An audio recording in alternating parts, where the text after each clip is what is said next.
McCarron night.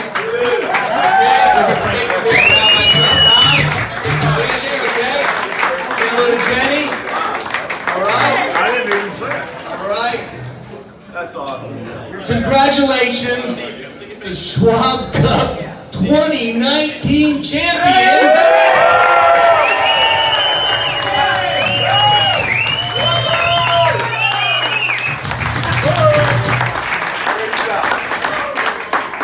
Thanks, Gavin. First of all, when Gavin told me we wanted to do a little party here, I thought, oh man, there might be like 4 people show up. This is gonna be great. And then I saw it was free cocktails and hors d'oeuvres. I'm like, all right, this is gonna be people show up. I know you got it. My wife Jenny, right here.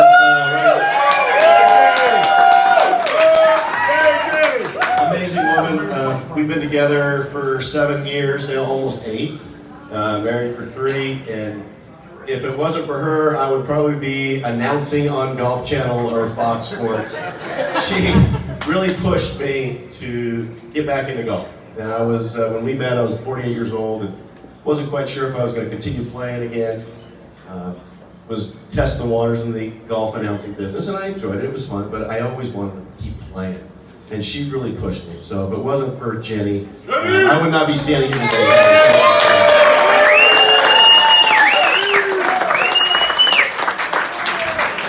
Also, if it wasn't for Jenny, 2 years ago we were playing in a tournament up in Raleigh, and we'd come down here to look at houses with Jessica Babbitt and the best real estate agent.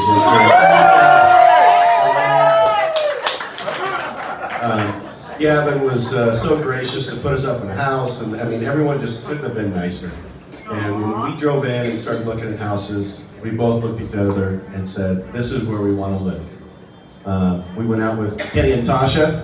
They took us to dinner with Jay Moore, his wife Kim.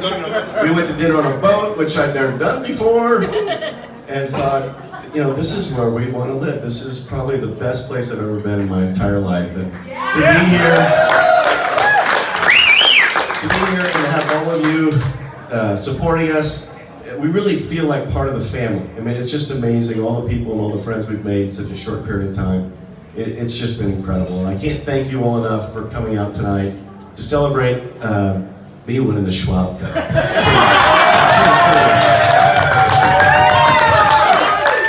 It's pretty cool. And I want just a quick story. If you didn't watch it, I'll just tell you real quickly how it kind of happened. But it came, I held the lead on the Schwab Cup for 21 weeks, which I just found out that only 4 guys in the history of the Champions Tour have held the lead of the Schwab Cup and the Money League for 20 weeks straight. And so I'm one of the 4 guys that have done that, which is kind of cool. Yeah, we got Jack Nicklaus, Hale Irwin, some guy named Bernard Longer, some other hack. And me. Yeah. So it really was something to have that lead for that long a time. We have a thing on our tour where the caddy wears this blue jersey every week to designate the Schwab Cup, just like the yellow jersey for the Tour de France. So it's kind of cool every week, you know, he's got blue jersey. So last year, I held it for 1 week. 1 week only, and it was really cool to have it for that 1 week, and then I lost it. I'm like, oh, this stinks. But to have it for over 20 weeks this year and going into the playoffs, it was really something special. And we didn't play as well as we wanted to in the playoff, but we had a big enough lead to kind of to win the Schwab Cup. But it all came down to Retief Goosen and Jeff Maggard. I don't know if you guys saw it. Jeff Maggard is my new favorite player on the PGA Tour. Go Jeff! Love that guy. We love Jeff! We love Jeff.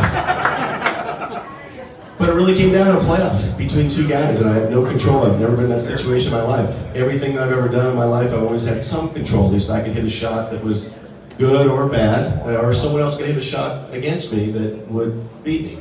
But I've never been in a position where I had no control whatsoever. It was very odd. So I was sitting there, and if anybody watched, I was in the player dining area, they had the TV on, and I'm watching, and all these guys that I didn't want to play well, all playing well, and they're all making putts. I couldn't react because the camera's on me, and every 2 minutes the guy would come and say, oh, by the way, the camera's on me. I'm like, yeah, I know. And so it came down to the playoff, and I'm thinking, Retief Goosen, U.S. Open champion, bombs it, and they're going to play a par 5 starting out, which he can hit driver in a 5-iron or 6-iron with a good drive. And Jeff Maggard, who hits it very straight but doesn't hit it very far, I'm thinking, I'm screwed. So I watched a hole, and Jeff got a couple good breaks, and then it great up and down, and then I turned to my wife, and people reacting in the player dining, because I think most guys kind of wanted me to win in the fact that I held the lead for so long. I had more wins, more top 10s than anybody, but again, it all came down to these guys. So I said, I can't sit here anymore. I got to get out of here. So I went to my locker, cleaned out my locker, and then I took all my stuff to my car in the parking lot, and I literally sat down in the middle of the parking lot by myself, just sitting in the parking lot. Everyone's up in the player dining. And I was there for a couple minutes, and I'm thinking, you could possibly lose this thing. This is the way it's going to go. And I thought, you know what? I can't be here. I've got to be up there, win or lose. I've got to be up there, and I've got to take it like a man. And I can't just sit there and sulk if I lose, or if I win this thing, I'm sitting by myself in the parking lot. That would look pretty good too. So I came back up, and as I got up, and I got to tell you, I've been playing against these guys for 30 years, and they're some of the greatest guys you ever want to play with or meet. Miguel and Alamedes, Brown Longer, Tim Petrovic, Billy Andre, Jerry Kelly. They came up to me and said, come on, let's go out on the balcony and let's start drinking, because it doesn't matter. You can't do anything anymore, so you might as well enjoy it. Might as well drink. And we popped a couple bottles of nice red wine from Spain that Miguel likes, this Rojo. And we're just sitting there, and we're all kind of sitting there just kind of saying, what a great year we've all had. Miguel's making a speech to the cameras, and he's like, nobody knows what he's saying.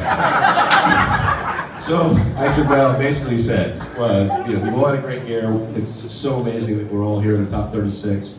Wonderful we get to compete every week. We're over 50. Not many sports, if any, get to do that. And we all feel very fortunate and very, very grateful. And at that moment, I looked up and I saw Retief Goosen was in the bunker, and he hit a great shot of the bunker on the third playoff hole in 17 to about 6 feet below the hole. And then all of a sudden I heard this huge roar. I mean, I said, I think Maggard just made it. That's what's going through my brain. And I literally looked up at the TV through the player dining, and I saw Jeff over the ball hitting. And I see the ball going. And I don't see it go in because everyone in the bar jumps up screaming and yelling, is running towards me. And it was really one of the craziest things ever, to those guys supporting me all year and hugging. And it could have gone either way, and we could have lost. And Retief could have won. He would have been a great champion. But I am just so blessed and so grateful that to be the 2019 Charles Schwab champion and bringing it here to Trump National Charlotte.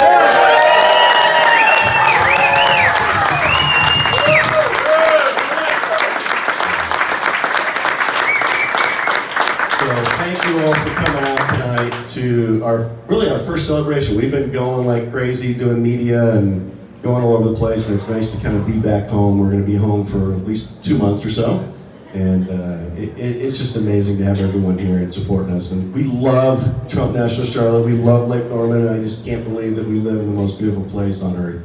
Thank you all for coming out tonight. I really appreciate it.